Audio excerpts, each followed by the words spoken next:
Good morning, Griffins.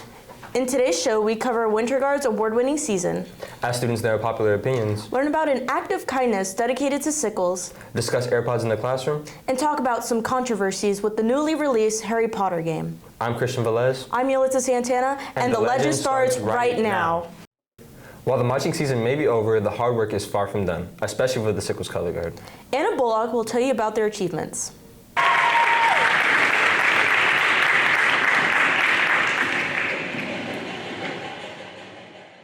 The Sickles Winter Guard team is a team of advanced color guard members who compete across the state by throwing weaponry and flags into the air. The team has had a very successful season so far, despite having the odds stacked against them.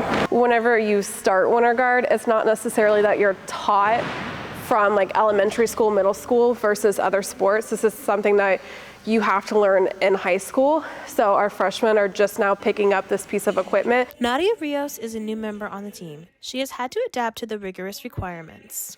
Because we practice 3 hours straight, and you just get tired when we're doing full runs. I'm out of energy. The flags are really heavy, and we have bigger bolts in the flags.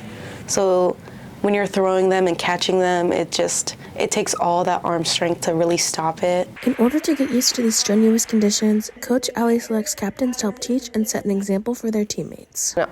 Allie, it's very hard for her by herself to coach a 15-person team.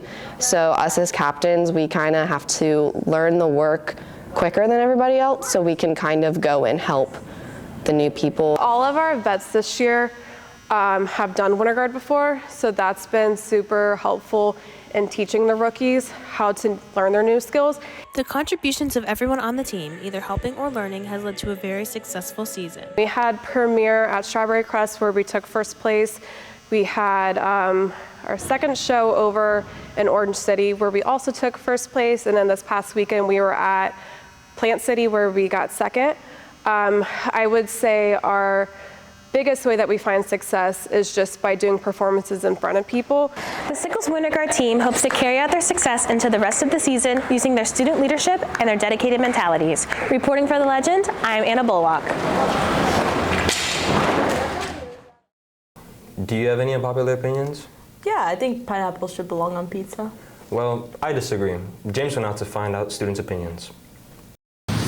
What's up? It's James Bullock, and today we're back in the Sickles cafeteria, and today we're asking people what their most unpopular opinion is. Let's see what they have to say.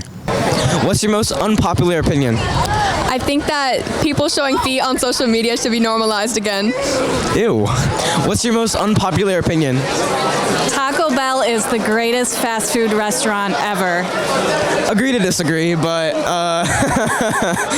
unpopular opinion.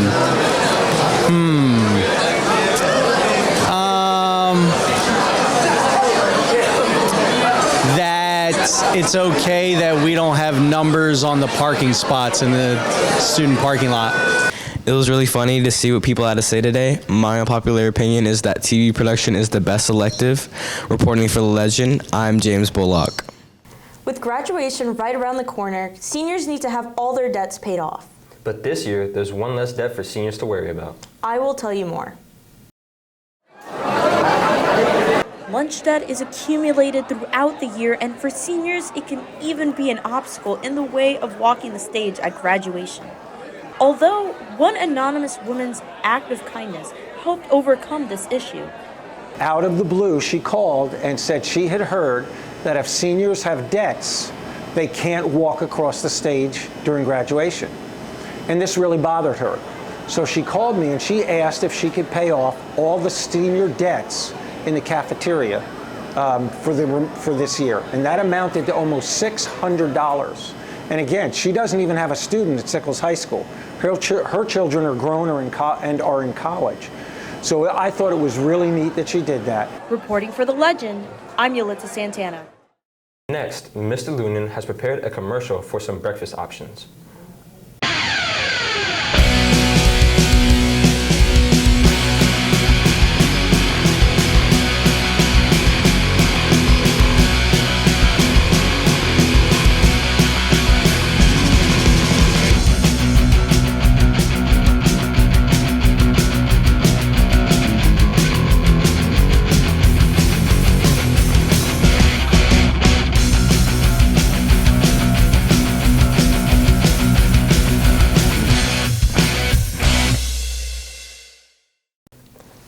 love listening to music while studying. Personally, I think it's distracting. Ivy Yanks, we'll see what the teachers have to say. Let's try to do this ourselves and try to work through this. I know it's a struggle, I know it's hard, but do your best to translate. Many students here at Sickles believe listening to music during class is very beneficial. However, not all teachers agree. We talked to some teachers to see their viewpoints of listening to music during class. If there's a portion of time when I'm delivering some instructions or if I'm giving them some help on something as an entire class, they shouldn't have headphones in because they should be listening for the instructions. I feel like everything has a time and place. So for me personally, if I'm giving notes or directions or lecturing, no AirPods, headphones of any kind.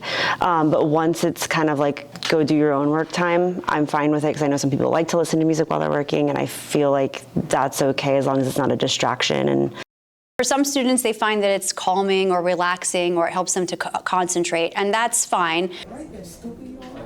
It just isn't a very individual thing because learning's very individual. Both teachers and students enjoy listening to music, but don't always agree on its effectiveness in the classroom. I like to tell myself it does, but it really doesn't. I just like listening to music, but it doesn't help my learning in any way. And I love putting music on when I'm working or studying, but it really just depends on the kind of work that I'm doing, and I have to really match it to the kind of music that I'm listening to. There's some playlists, like if you have an Apple phone and Apple Music, they have playlists there that are designed for focus and for study. I personally like background music, but I'm an ADHD person. The way I understand it is like our brains are doing like a bajillion things at once, and it kind of just helps and for me, it helps drown, like almost like that silence is more distracting than having a background music. So it kind of helps you kind of like block off that silence so that you're not focused on that and you can kind of try to do what you're trying to do easier. Whether AirPods are good or bad, it's up to you. I like wearing them. Reporting for The Legend, I'm Ivy Yanks. The Harry Potter series is beloved by many. Recently, a new addition to the universe joins with Hogwarts Legacy. However, the series has a bit of a checkered past. Orion fills us in. Hogwarts Legacy is a new open-world RPG set in the Harry Potter universe. In the game, you can explore the wizarding world and decide who you want your character to be. However, there is some controversy surrounding the game. J.K. Rowling, the author of the Harry Potter series, in the past few years has been a somewhat controversial figure. She has identified herself as a trans-exclusionary radical feminist, which is a sector of feminism which excludes and discriminates against trans women. Despite the author's transphobia, this game marks the first trans character in the Harry Potter universe. While a small addition, it is a step in the right direction. Trans representation and advocacy in media is super important. As an example, Daniel Radcliffe, the actor who played Harry Potter, actively spoke out against Rowling's past inflammatory statements.